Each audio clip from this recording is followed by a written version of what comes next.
الحمد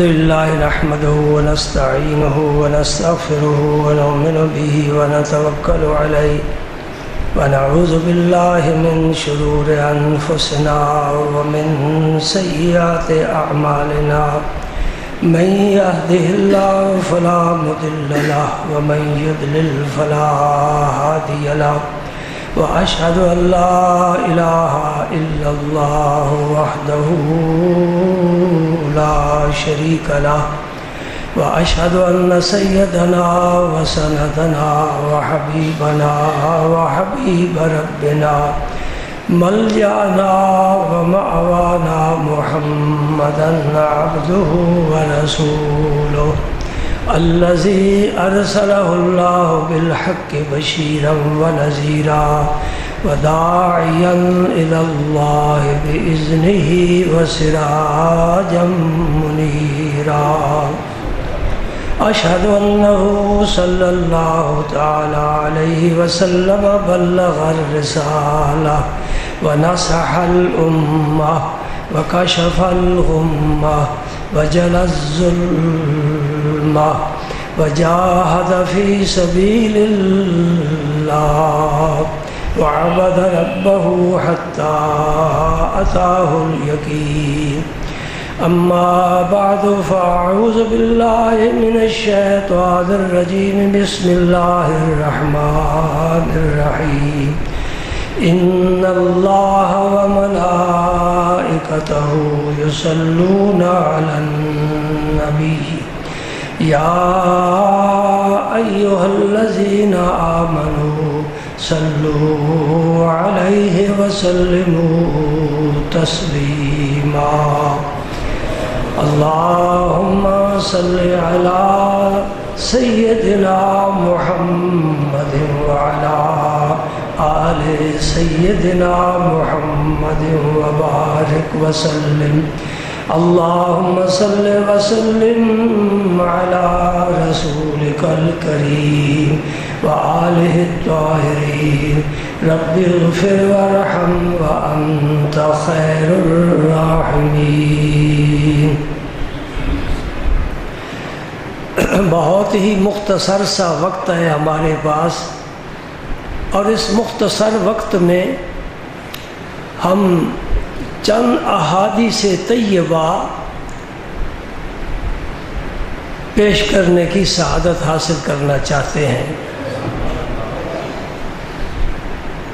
اور ان احادیث طیبہ کا تعلق میرے اور آپ کے اور سب کے آقا کریم رؤوف الرحیم رحمت للعالمین شفیع المذنبین خاتم النبیین امام الاولین والآخرین صلی اللہ علیہ وآلہ وسلم کے خاندان عالی شان کے ساتھ ہے۔ حضور جیسا کوئی پیغمبر نہیں ہوا، اور حضور کے خاندان جیسا کسی کا خاندان نہیں ہوا۔ حضور کی صاحبزادیوں جیسی کسی کی صاحبزادی نہیں، حضور کے نواسوں جیسے کسی کے نواسے نہیں، اور حضور کی کتاب قرآن پاک جیسی کسی کی کتاب نہیں، اور حضور کے زمانے جیسا کسی کا زمانہ نہیں، اور حضور کے شہر جیسا کسی کا شہر نہیں۔ تو پھر یہ بھی کہہ دو حضور کے صحابہ جیسا کسی کا کوئی صحابی بھی نہیں۔ بات تب مکمل ہوتی ہے نا، دونوں آنکھیں روشن ہیں، یہ آنکھ صحابہ کی عظمت دیکھتی ہے اور یہ آنکھ اہل بیت کی شان دیکھتی ہے۔ ہم صحابہ کی عظمت کے بھی قائل اور اہل بیت کے فضائل کے بھی قائل، اس لیے کہ قرآن کے حامل ہیں، اس لیے کہ شریعت بیضاء کے عامل ہیں، اس لیے ہمارے دلوں میں اللہ پاک نے اپنی محبت بھی رکھی ہے، اپنے حبیب کی بھی محبت ہمیں عطا فرمائی ہے۔ ہم تنگ دست نہیں ہیں، مفلس نہیں ہیں، بڑے مالدار ہیں، ہمارے پاس بڑی دولت ہے، ہمارے پاس بڑا خزانہ ہے، ہم دونوں جہانوں کے خزانے سمیٹ کر بیٹھے ہیں، لا الہ الا اللہ محمد الرسول اللہ، یہ دونوں جہانوں کا خزانہ ہے۔ ایک پردے میں میرے نبی کا اسم پاک رکھ دو اور دوسری پردے میں کائنات کے سارے خزانے رکھ دو، میرے نبی کا نام اونچا ہے، سب جھنڈوں سے اونچا میرے نبی کا جھنڈا ہے، سب صحابہ سے میرے نبی کے صحابہ کا جھنڈا اونچے لگائے ہیں نا، رب نے اونچے کیے، سبحان اللہ۔ بغیر تمہید کے چلتے ہیں سیدہ ام المومنین کی جناب میں، جی ام المومنین کی جناب میں، جسے رسول چاہے، اللہ کا حبیب جس سے پیار کرے، جی اس کی مثل زمانہ پیش کر سکتا ہے؟ نہیں، اب تو زمانہ باز ہو چکا ہے، وہ لوگ چلے گئے۔ جس نے پوری عمر میں میرے نبی پاک سے فیض پایا، رسول پاک کے گھر بچپن میں آ گئے اور سرکار کے دنیا سے پردہ فرمانے تک سرکار سے خوب تعلیم حاصل کی۔ ہمارے نصاب بڑے مختصر ہیں اور وہ بڑے ناقص ہیں، بندوں کے بنائے ہوئے۔ دیکھ لو سکولوں کا نصاب ہم نے بنایا ہے، درس نظامی ایک عالم دین نے بنایا ہے، ترتیب دیا ہے، بڑے جامع سے ہی، لیکن وہ نصاب جو مصطفیٰ کی نگاہ ناز سے پڑھنے پڑھانے والی الگ بات ہے، کتابوں کی الگ بات ہے۔ کون سی ایسی کتاب ہے جس میں سب کچھ ہے؟ جی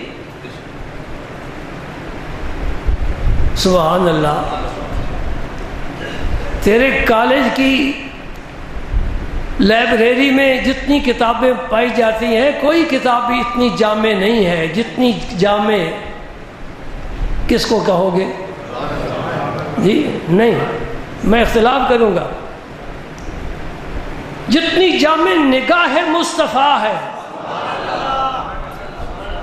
ایک نظر سے میرے مصطفیٰ نے ان بدوؤں کے سینے علم کے خزانوں سے معمور فرما دیے۔ ان کے پاس کوئی کتاب نہیں، کاغذ نہیں، قلم نہیں، لکھنا جانتے ہی نہیں۔ آج جس نے مسئلہ پوچھنا ہو، سمجھنا ہو، وہ ان صحابہ کے لیے رجوع کرے جو امی تھے، لکھنا پڑھنا جانتے نہیں تھے۔ یہ فیضان نظر ہے یا کہ مکتب کی کرامت ہے؟ مکتب میں وہ دولت نہیں ملتی جو نگاہ سے ملتی ہے۔ اس لیے کہنے والے کہہ گئے، علم و حکمت از کتب، دین از نظر۔ علم کتابوں سے ملے گا، دین کتابوں میں نہیں ہے، دین کسی کی نظر سے ملے گا۔ اور یہ نظر ہر ایک کو ملتی نہیں، کسی کو ملے گی۔ سبحان اللہ۔ یہ ہے جناب ام المومنین حضرت عائشہ صدیقہ رضی اللہ تعالی عنہا۔ ایک دفعہ حضور نے انہیں یا بنت صدیق فرمایا، اے صدیق کی بیٹی۔ ابو بکر کو صدیق فرمایا، زبان رسالت نے ایمان والے مان گئے، جن کے دلوں میں بغض ہے، کینہ ہے، نہیں مانتے، نہ مانے۔ رب نے دوسرا محلہ بھی تیار کر رکھا ہے، اس کو بھی آباد کرنا ہے نا۔ ایک محلہ نہیں، 2 محلے ہیں، ایک اوپر ہے ایک نیچے ہے، وہ 7 آسمانوں سے اوپر ہے، یہ 7 زمینوں سے نیچے ہے۔ رب نے اس سے بھی وعدہ فرمایا، اس سے وعدہ فرمایا، میں تجھے بھروں گا، ضرور بھرے گا۔ اس لیے بندے تیار کر رہے ہیں، اپنے آپ کو تیار کر رہے ہیں۔ یا بنت صدیق، اے صدیق کی بیٹی۔ جب باپ صدیق ہے تو بیٹی صدیقہ ہوئی۔ یہ جو حدیث میں آپ پیش کرنے لگا ہوں، یہ الحمدللہ ہمارے اہل سنت جماعت کی حدیث کی 2 عظیم کتابوں میں ہے، یعنی بخاری میں بھی ہے، مسلم شریف میں بھی ہے۔ متفق علیہ حدیث ہے۔ متفق علیہ حدیث وہ ہوتی ہے کہ دونوں کتابوں میں ہو، بخاری اور مسلم میں، انہیں صحیح ہیں کہتے ہیں، اور اس حدیث کا راوی بھی ایک ہی ہو۔ امام بخاری نے بھی اسی سے حدیث روایت کی ہو اور امام مسلم نے بھی اسی سے حدیث روایت کی ہو، وہ حدیث متفق علیہ کہلاتی ہے۔ تو بڑی طاقت والی حدیث ہوتی ہے۔ عائشہ صدیقہ فرماتی ہیں رضی اللہ تعالی عنہا، ہم نبی کریم صلی اللہ علیہ وسلم کے پاس بیٹھے تھے، تمام ازواج مطہرہ۔ کوئی بیٹھ کر دکھائے تو صحیح، بس لے گئی بازی، وہ لے گئے۔ تمام ازواج مطہرات حضور کے پاس بیٹھے تھے، دیکھا تو حضرت فاطمہ الزہرا رضی اللہ تعالی عنہا آ رہی ہے۔ کون روایت کر رہا ہے؟ دوستوں نے یہ مشہور کر رکھا ہے کہ فاطمہ الزہرا اور عائشہ صدیقہ کے درمیان اختلاف تھا، نفرت تھی۔ استغفر اللہ، نبی کا سایہ ہو تو رحمت کا سایہ ہوتا ہے، نبی کا کرم ہو اختلاف اور نفرتیں اٹھ جاتی ہیں۔ رسول اللہ نے نفرتوں کو مٹا کر بڑے بڑے قبیلوں کو جو دشمنی میں مبتلا تھے ایک مسلح پر کھڑا کیا ہے۔ عقل تسلیم نہیں کرتی، روایات تسلیم نہیں کرتی۔ سبحان اللہ۔ کون دیکھ رہا ہے؟ کون آ رہا ہے؟ صاحبزادی صاحبہ آ رہی ہیں، بے مثل صاحبزادی، 4 صاحبزادیاں ہیں، لیکن جو شان رب نے خاتون جنت کو عطا فرمائی ہے وہ کسی اور قصے میں نہیں ہے، یہ رب کی تقسیم ہے۔ ضروری نہیں کہ حضور کی صاحبزادی تو چاروں شان میں برابر ہو، ضروری نہیں۔ تیرے ہاتھ کی 5 انگلیاں ہیں، دیکھنا تو کیا برابر ہے؟ نہیں تو پھر ماننا پڑے گا۔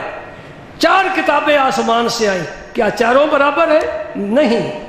1,24,000 پیغمبر آئے، کیا برابر ہے؟ نہیں۔ فرشتے ہیں بے شمار، کیا سب برابر ہیں؟ نہیں۔ فاطمہ الزہرا کی شان الگ ہے۔ سبحان اللہ، بڑا اعزاز میرے نبی نے بخشا۔ حدیث میں آتا ہے جب فاطمہ الزہرا رضی اللہ تعالیٰ عنہ حضور کے پاس آتی تھی، حضور اٹھ کھڑے ہوتے تھے۔ سبحان اللہ۔ اور فاطمہ الزہرا کا ہاتھ پکڑ کر سرکار بوسے لیے کرتے تھے اور اپنی جگہ پر بٹھاتے تھے۔ واہ نبی، تو نے پوری دنیا کے والدین کو بتا دیا ہے کہ اولاد سے محبت کرنے کا کیا انداز ہے۔ جی، اس مجمع میں ہے کوئی ایسا جو اپنی بچی کو اتنا پیار دے کہ اس کا ہاتھ چومے؟ میرے مصطفیٰ نے بچوں کو ہی اہم نہیں بنایا، بچیوں کو بھی شان عطا فرمائی ہے۔ ہمارے معاشرے میں بچہ پیدا ہو خوشی منائی جاتی ہے، بچی پیدا ہو تو افسوس کے ہاتھ ملے جاتے ہیں، دینے والا وہ ہے۔ بیٹیاں نہ ہو بیٹے کہاں سے آئے؟ مریم بیٹی ہے کہ بیٹا ہے؟ حوا بیٹی ہے کہ بیٹا ہے؟ عائشہ، حفصہ، ام سلمہ، زینب، فاطمہ، یہ کن کے نام ہے؟ ساری دنیا میں نور ان کا پھیلا ہوا ہے۔ جتنے سید ہیں خاتون جنت کو سلام کریں، یہ سب فاطمہ الزہرا کی اولاد پاک ہے۔ بیٹی کو معمولی نہ سمجھنا چاہیے۔ ہاں، فکر اس بات کی ہونی چاہیے امانت میرے پاس آ گئی میرے رب کی، میں اس کا حق ادا کرنے کی کوشش کروں، اس کی تعلیم، اس کی تربیت، اس کو یہ بتاؤں کہ فاطمہ الزہرا کی سیرت کیسی تھی، اس کو بتاؤں حضرت عائشہ صدیقہ کے اخلاق کیسے تھے، میں انہیں بتاؤں کہ اہل بیت کا پردہ کیسا تھا، شرم و حیا کیسا تھا، صبر کیسا تھا، شکر کا انداز کیسا تھا، جی امانت، راز رکھنا، یہ ساری خوبیاں بتائے نا، اور ان سے بھیک مانگ کر اپنی بیٹی کا ہار بنائے۔ یہ سونے کے ہار کچھ حیثیت نہیں رکھتے، کوئی ظالم چھین کر چلا جائے گا، اپنی بیٹی کو ایسا ہار پہنا جو دنیا میں بھی حسن پیدا کرے، آخرت میں بھی حسن پیدا کرے۔ سبحان اللہ۔ دیکھ کون رہا ہے جی؟ عائشہ صدیقہ۔ جسے آدمی پسند نہیں کرتا نا اسے پھر دیکھتا تو نہیں نا، ایک نظر دیکھ کر نظر ہٹا لیتا ہے۔ عائشہ صدیقہ مسلسل دیکھ رہی ہیں کہ فاطمہ الزہرا آ رہی ہیں۔ یہ کیسے مجھے پتہ چل گیا کہ مسلسل دیکھ رہی ہیں؟ فرماتی ہیں کہ میں نے فاطمہ الزہرا کی رفتار کو دیکھا، چال کا انداز دیکھا، بالکل میرے نبی پاک جیسی رفتار تھی۔ ایک نظر میں تو نہیں نا پتہ چلتا، آدمی مسلسل دیکھتا ہے کہ یہ کیسے چلتا ہے، ہر آدمی کے چلنے کا انداز مختلف ہوتا ہے۔ میرا تیرا انداز نبی کے چلنے جیسا نہیں ہو سکتا، لیکن عائشہ صدیقہ گواہی دے رہی ہیں کہ فاطمہ الزہرا کی رفتار بالکل رسول پاک کی رفتار کے مطابق تھی۔ سبحان اللہ۔ اب مجھے بتا کر جانا محبت ہے کہ نفرت ہے؟ جس سے نفرت ہو اس کے واقعات محبت کے ساتھ بیان نہیں کیے جاتے۔ پھر آگے سنو، میں حدیث پاک کا ترجمہ بیان کر رہا ہوں، یہ میرے پاس ہے۔ عائشہ صدیقہ فرماتی جب آئی نا فاطمہ الزہرا تو آپ صلی اللہ علیہ وسلم نے، اب مجھے اچھی طرح یاد نہیں، حضرت عائشہ صدیقہ کو یاد نہیں، فرماتی ہیں دائیں جانب بٹھایا یا بائیں جانب بٹھایا، اپنے پاس ساتھ بٹھایا۔ ایک بڑی پیاری بات آپ کے حافظے کے سپرد کرتا ہوں، جب مدینہ طیبہ ہجرت فرما کر صحابہ آئے، پانی موافق نہ آیا، کافی صحابہ بیمار ہو گئے، حضرت بلال کمرے میں لیٹے ہوئے ہیں، بخار شدید ہے اور مکے کی فضاؤں کو پانی کو یاد کر رہے ہیں۔ حضرت عائشہ صدیقہ کو بھی بخار ہو گیا، ابو بکر صدیق آئے، اور اس وقت بیڈ کا رواج نہیں تھا، کوئی چارپائی بہت کم استعمال ہوتی تھی، زمین پر ہی بستر لگائے جاتے تھے۔ حضرت عائشہ صدیقہ رضی اللہ تعالی عنہا زمین پر ہی لیٹی ہیں، بخار بڑا شدید ہے، حضور تشریف، حضرت ابو بکر صدیق تشریف لائے، حال معلوم کرنے کے لیے۔ یہ صلہ رحمی فرض ہے، وَيَقْطَعُونَ مَا أَمَرَ اللَّهُ بِهِ أَن يُوصَلَ وَيُفْسِدُونَ فِي الْأَرْضِ، صلہ رحمی فرض ہے، رشتہ داروں کے ساتھ حسن سلوک سے پیش آنا، ان کی خیریت دریافت کرنا۔ جی جا نہیں سکتے تو ٹیلی فون پر رابطہ رکھو، خیریت معلوم کرو، دکھ درد میں شریک ہو، اپنی اولاد تو تمہارا خون ہے۔ میری باتیں پسند آ رہی ہیں؟ کیوں نہ آئے، میرے نبی کا پیغام ہے، کاش ہم اسے قبول کرتے۔ معمولی بات پر ناراض ہو جانا، ساری زندگی منہ نہ دیکھنا بیٹی کا، نہیں، ایسا نہیں۔ حضرت ابو بکر صدیق آئے اور حضرت عائشہ صدیقہ سے پوچھا بیٹا سناؤ کیا حال ہے، اور یہاں رخسار پر بوسہ لیا۔ صدیق اکبر نے عائشہ صدیقہ کا بوسہ لیا۔ سبحان اللہ۔ آج کل ایک نیا فتنہ جس کی عمر 150-200 سال سے زیادہ نہیں ہے، بہت زور پکڑ گیا ہے، یہ ہماری کمزوری ہے، ہماری کمزوری ہے۔ ان کا ایک مسئلہ میں آپ کے سامنے پیش کر رہا ہوں۔ ہمارے ہاں، ہمارے مسلک میں اگر کوئی باعزت شخص آئے تو لوگ تعظیم کے لیے کھڑے ہوتے ہیں، ایسے ہی ہے نا بھائی؟ ان لوگوں کا وہ اہل علم ہے، میں ان کے علم کو چیلنج نہیں کرتا، نہ نفی کرتا ہوں، بڑے بڑے مدرسے، بڑی کتابیں تصنیف کی ہیں، قرآن کا درس دیتے ہیں، حدیث کا درس دیتے ہیں، بڑی تفسیریں لکھی ہیں، بڑی حدیثوں کی شرح لکھی ہیں، بڑا دین کا کام کر رہے ہیں، لیکن ان کے دماغ میں کیڑا ہے۔ وہ کیا کہتے ہیں؟ کسی کی تعظیم نہیں کرنی چاہیے، کسی کی تعظیم نہیں کرنی چاہیے، یہ جو لوگ اٹھتے ہیں یہ ناجائز ہے، اور حدیثیں بھی پیش کرتے ہیں، لیکن کسی اہل دل سے حدیث پڑھے پھر حدیث کی سمجھ آتی ہے۔ یہ قیام تعظیمی میرا موضوع نہیں، انشاءاللہ کسی اور موقع پر میں تفصیل کے ساتھ بیان کروں گا، آج صرف اتنا اشارہ کر دینا کافی ہے کہ جب نبی کریم صلی اللہ علیہ وسلم فاطمہ الزہرا کے گھر تشریف لے جاتے تھے، حضور فاطمہ الزہرا تعظیم کے لیے اٹھ کھڑی ہوتی تھی اور حضور کے دست مبارک کو پکڑ کر بوسہ دیتی اور اپنی جگہ بٹھاتی۔ جس طرح حضور ان کو تربیت دے رہے تھے اسی طرح وہ بھی اس تربیت کے مطابق عمل کر رہی ہے۔ حضور کا اٹھنا فاطمہ الزہرا کے لیے یہ تعظیم نہیں ہے، یہ شفقت ہے۔ بڑا چھوٹے کے لیے اٹھے شفقت ہے، بڑا چھوٹے کے ہاتھ چومے شفقت ہے، چھوٹا بڑے کے لیے اٹھے تعظیم ہے، چھوٹا بڑے کے ہاتھ چومے تعظیم۔ یہ صحابہ کرام کے عمل سے ثابت ہے، انشاءاللہ کسی موقع پر، بلکہ میں تو اس انتظار میں ہوں کہ بہت بڑا کل ہو نا، کہ کل پر سارے جمع ہوتے ہیں، اس لیے کل سب کو یاد ہے نا، کل ہو اللہ احد سب کو یاد ہے، تو جب کل ہو تو پھر بڑے لوگ جمع ہوتے جو کبھی مسجد میں نہیں جاتے، جی بلکہ مولویوں سے بھی دور، کوسوں دور، دین سے دور، مذہب سے دور، وہ بھی کل پر منہ دکھانے کے لیے کل ہم مریں گے تو یہ بھی آئیں گے. ایسا کوئی موقع تو پھر میں یہ مسلک پیش کروں، اس لیے کہ میں نے دیکھا ہے ہمارے مسلک کے بعض دنیا دار قسم کے لوگ وہ کسی بزرگ کی تعظیم کوئی کرے انہیں بڑی تکلیف ہوتی ہے کہ ہماری کوئی نہیں کرتا، اس کی کیوں کر رہے ہیں؟ یہ کچھ الگ بات ہے، تیرے پاس روپیہ ہے یہ کچھ بھی نہیں، اس کے پاس جو رب کا عطا کردہ خزانہ ہے وہ اس کی تعظیم کی جائے تو یہ حدیث سے ثابت ہے.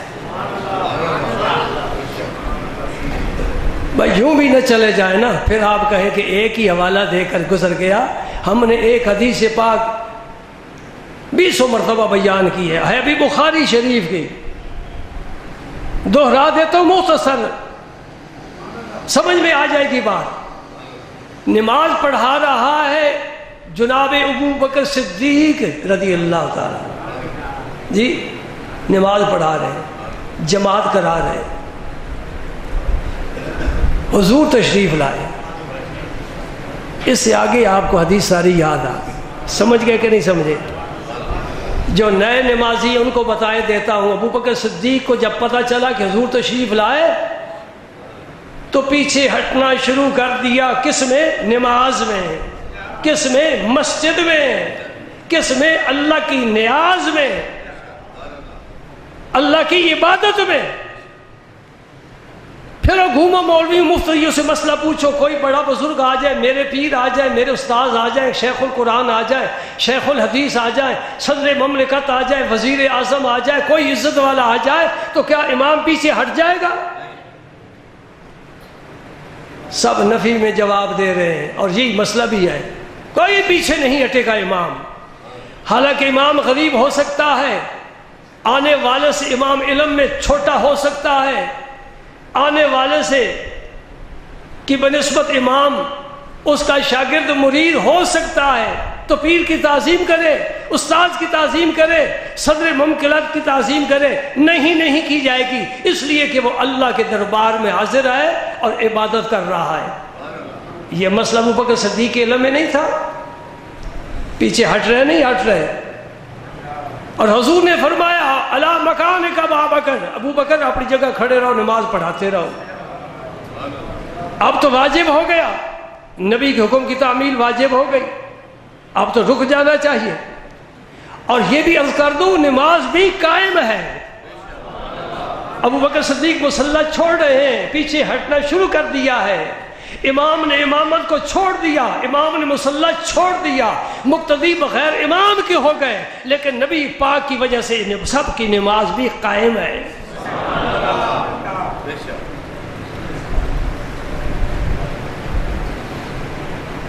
یہ ایسا کیوں ہوا؟ ابو بکر صدیق بالکل مسجد چھوڑ کر پچھلی صف میں آ گئے جہاں مقتدی کھڑے ہوتے ہیں، اور پھر حضور نے نماز پڑھائی. حضور امام بن گئے، وہ ازل سے امام ہیں، امام الانبیاء ہیں. آپ نے نماز پڑھائی، اور نماز پڑھانے کے بعد پوچھا ابو بکر کیا بات ہے، میں نے تجھے منع کیا تھا، کیوں نہیں رک گیا، نماز کیوں نہیں پڑھاتا رہا؟ پوچھا اس لیے تاکہ ہم کو آپ کو پتہ چل جائے نا. حضور نہ پوچھتے، معاملہ وہیں رہ جاتا. آج مولوی سوچنے کے لیے بیٹھ جاتے، سر پکڑ کر بیٹھ جاتے یہ کیا معاملہ ہے. رسول اللہ نے واضح کر دیا ہے، ابو بکر کا جواب ہوگا پوری امت پر حاوی اور غالب ہوگا. ہاں بھئی ابو بکر بتاؤ. سب صحابہ بیٹھے، علی المرتضیٰ بھی ہے، عمر فاروق بھی ہے، سب بیٹھے. عجیب معاملہ ہو گیا، نیا مسئلہ آ گیا. ابو بکر صدیق نے کیا جواب دیا؟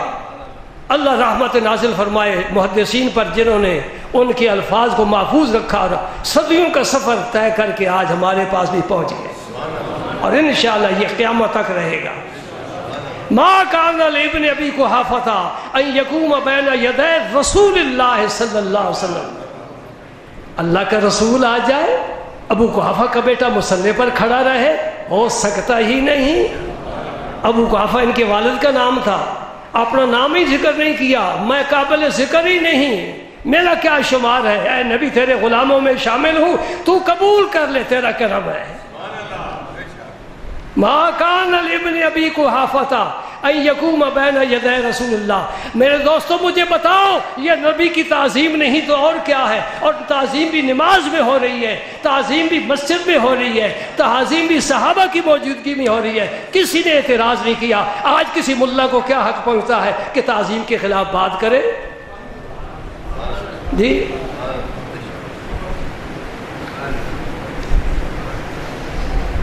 ہاں، گنجائش نکال لیتے ہیں. چور دروازے ہوتے ہیں، کسی اور دروازے سے نکل جائیں گے. مجھے پتا ہے جب آپ یہ حدیث پیش کریں گے تو کہیں گے وہ تو رسول اللہ تھے، اللہ کے رسول تھے. آج تو کوئی بھی اللہ کا رسول تو نہیں ہے جس کی تعظیم کی جائے. میرے دوست، میں نے بال یوں ہی دھوپ میں بیٹھ کر سفید نہیں کیا.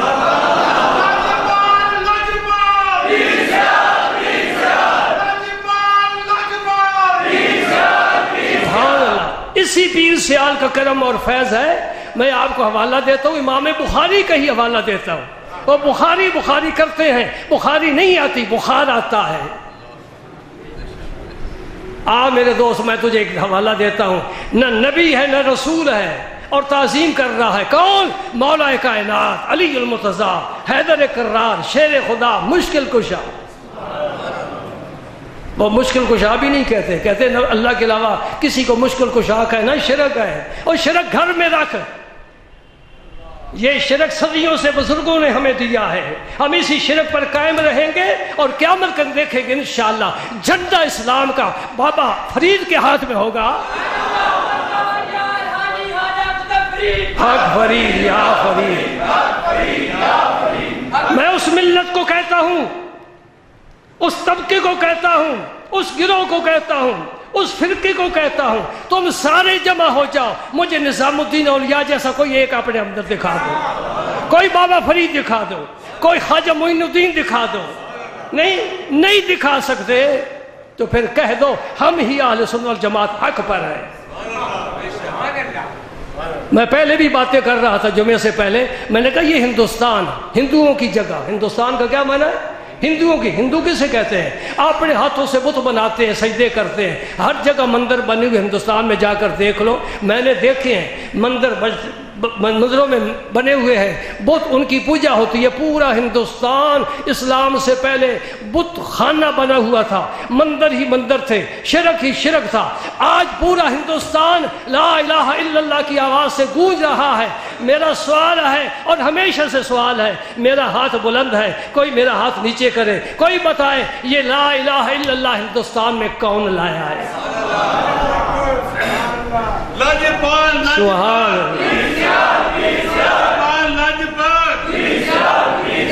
ہم افطاری کے سموسے اور پکوڑے نہیں بیچتے، اللہ کے بندوں کے قدم چومتے ہیں، ہمیں یہ نعمتیں ملتی ہیں.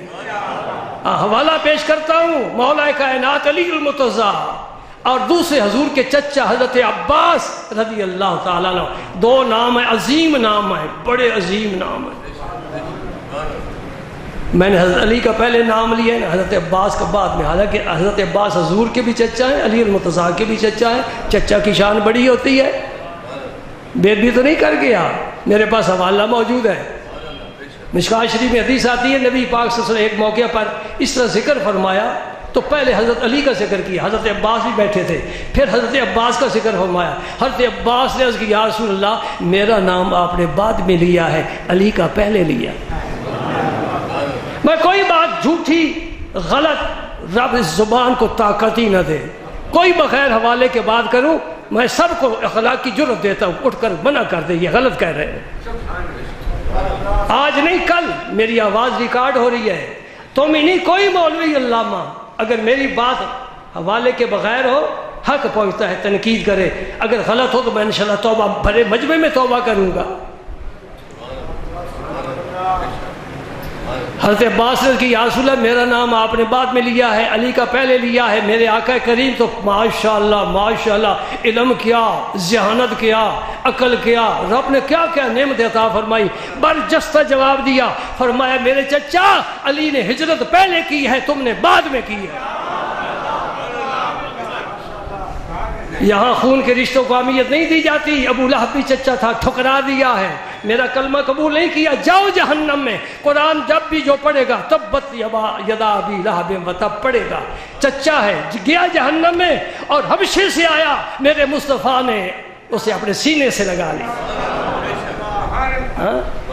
یا نسل کے بت نہیں پوجے جاتے۔ جامی مجھے کہہ رہے، کہہ دے میری بات، بندہ عشق شدی ترک نسب کن جامی، کندری راہ فلاں ابن فلاں چیزیں نے، میں کون ہوں، میرا باپ کون ہے، دادا کون ہے، چھوڑو اس کو، دیکھنا یہ ہے کہ تو کیا ہے۔ تو نبی کا غلام ہے، آ جا۔ سنا ہے کعبہ فتح ہو رہا ہے، مکہ فتح ہو رہا ہے، اذان کا وقت ہے، کون اذان کہے؟ کوئی قریشی، ہاشمی، بنو امیہ کا کوئی کسی بڑے قبیلے کا سردار نہیں، میرے مصطفیٰ کی نظر میں آ گیا، غلامی میں قبول ہو گیا، وہی حبشے سے آنے والا۔ کہا اذان کہے گا تو بلال کہے گا، کیونکہ اللہ کہنے کی وجہ سے اسی سرزمین پر اسے عذاب دیا گیا، سزائیں دی گئی۔ آج یہی بلند آواز سے کہے تاکہ وہ ذرے سن لے کہ بلال کی آواز گونج رہی ہے۔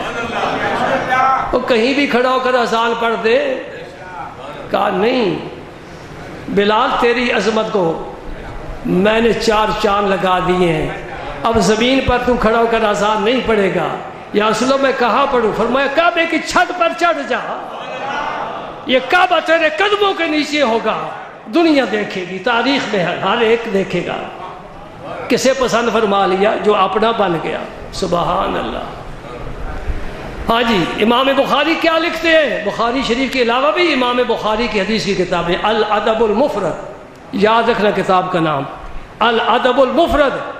اس میں امام بخاری نے یہ حدیث لکھی ہے کہ علی المرتضیٰ اپنی ساری شان و شوکت کے باوجود، علم کے باوجود، شجاعت کے باوجود، بڑی خوبیاں میں کیا کون سے شمار کروں؟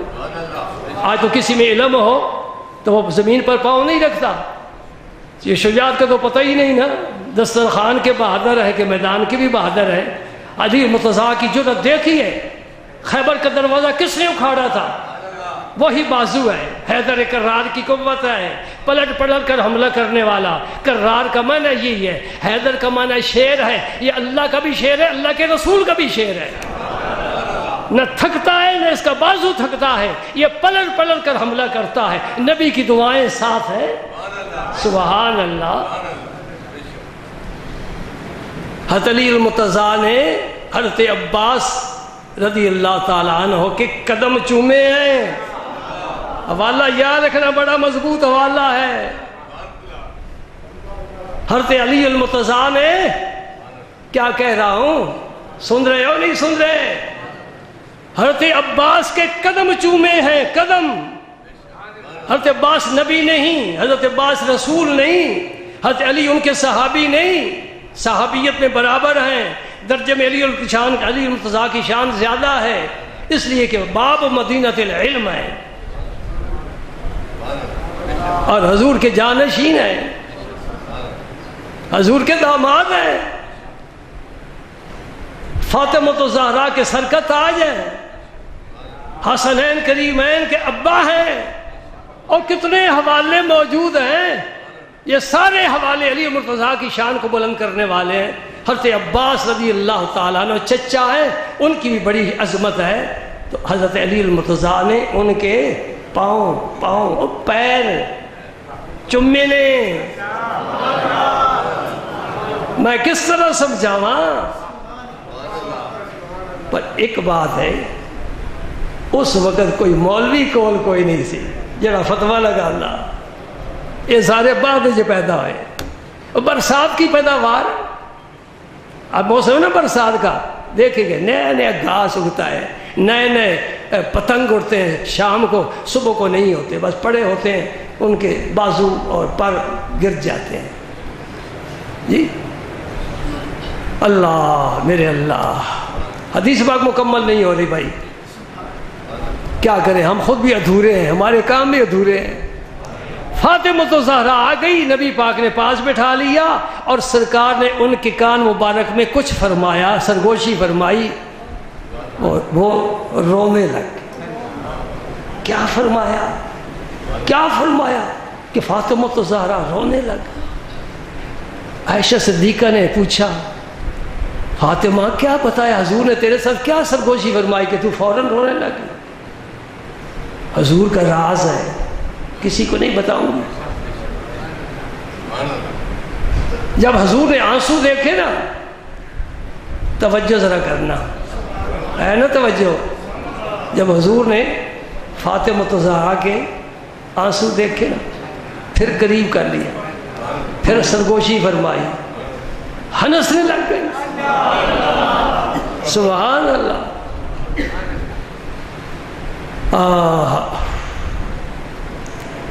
تو میں یہ بات کہہ کر آگے چلوں گا, آنسو کتنے قیمتی ہیں. تم صرف ہنسنا چاہتے ہو, صرف مسکرانا چاہتے ہو, صرف خوشیاں ڈھونڈتے ہو, یہ پتہ نہیں کہ مسکراہٹ کے پھول جو ہے یہ آنسو کے پانی سے پیدا ہوتے ہیں. یہ تاریخی جملہ میرا یاد رکھ, لکھ لینا, مٹ جائے گا, دل پر لکھ, کبھی نہیں مٹے گا. خوشیوں کے پھول تلاش کرتا ہے اس گلزار ہستی میں جو کانٹوں سے بھرا ہوا ہے.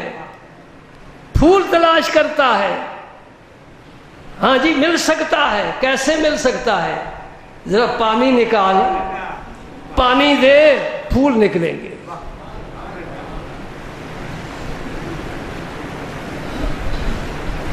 وقت چونکہ مختصر ہے نا, اس لیے میں زیادہ تفصیل نہیں کرتا. ماشاءاللہ بڑے ذہین لوگ ہیں, ساری بات سمجھ جاتے ہیں, کوئی مشکل بات نہیں. جنہوں نے آنسو بہائے نا ان کے آنگن میں پھولوں کی بہتات تھی.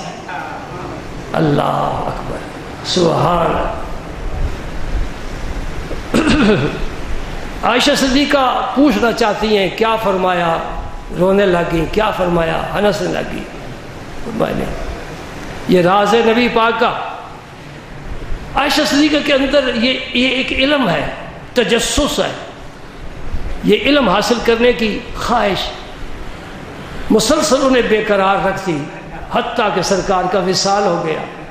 جب سرکار دنیا سے پردہ فرما گئے تو پھر فاطمہ الزہرا سے پوچھا, فاطمہ بتاؤ تو صحیح وہ کیا بات تھی؟ فرمایا ہاں اب میں بتا سکتی ہوں کہ آپ کے زمانے میں راز تھا. جب سرکار نے پہلی مرتبہ میرے ساتھ سرگوشی فرمائی نا, جس کے نتیجے میں میرے آنسو نکل آئے, میں بے چین اور بے قرار ہو گئی, میری روح تڑپنے لگ گئی. حضور نے فرمایا فاطمہ جبریل امین ہر سال آ کر میرے ساتھ قرآن پاک کا دور کیا کرتے تھے. ابھی مسجدوں میں جاؤ نا تو دو قاری بیٹھے ہوں گے, درمیان میں قرآن پاک ہوگا, ایک سن رہا ہے ایک سنا رہا ہے. یہ حضور سے یہ سلسلہ چلا ہے. خوش نصیب ہیں وہ لوگ جنہیں اللہ پاک نے یہ نعمت عطا فرمائی ہے. سبحان اللہ.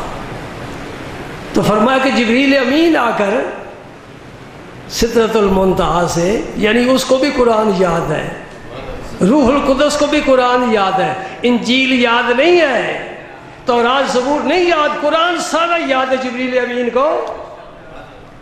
میرے ساتھ دور کیا کرتے تھے.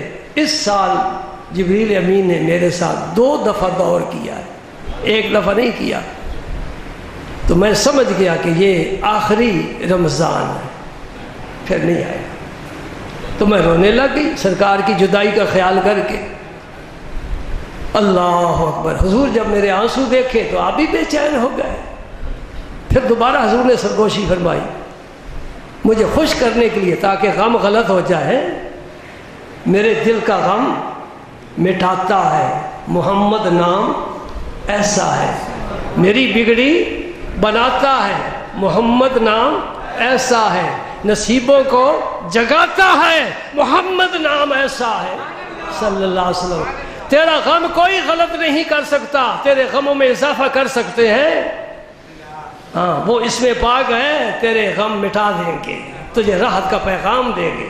فاطمہ الزہرا فرماتی ہیں عائشہ صدیقہ رضی اللہ تعالیٰ عنہا سے کہ جب حضور نے میرے آنسو دیکھے, غم دیکھا, گریہ وزاری دیکھی, حضور نے پھر سرگوشی فرمائی. فرمایا عائشہ کیا تو اس بات سے خوش نہیں کہ جنتی عورتوں کی سردار تجھے بنا دیا جائے؟ سبحان اللہ. مسئلہ تو ایک بڑا عجیب ہے جو میرے پیش نظر ہے، میں آپ کے سامنے رکھنا چاہتا ہوں، تو اس پر انشاءاللہ بحث تو ہم آئندہ جمعے کریں گے اگر اللہ کو منظور ہوا۔ یہ سوچتے جاؤ، اور کوئی اگر عالم دین ملے، کوئی مولوی صاحب ملے تو ان سے بھی پوچھ لینا، کوئی حرج نہیں، علم میں اضافہ ہی ہوتا ہے نا جی۔ نبی کریم صلی اللہ علیہ وسلم نے حضرت فاطمہ الزہرا کو جنتی عورتوں کا سردار فرمایا، یقین ہے نا؟ حسنین کریمین کو جنتی جوانوں کا۔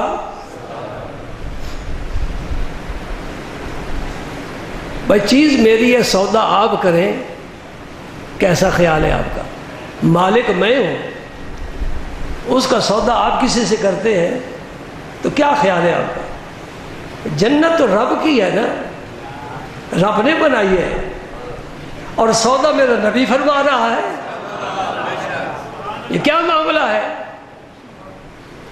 انشاءاللہ اللہ تعالیٰ کو منظور ہوا تو آئندہ جو میں اس پر بات کریں گے۔ اللہم صلی علی سیدنا محمد وعلی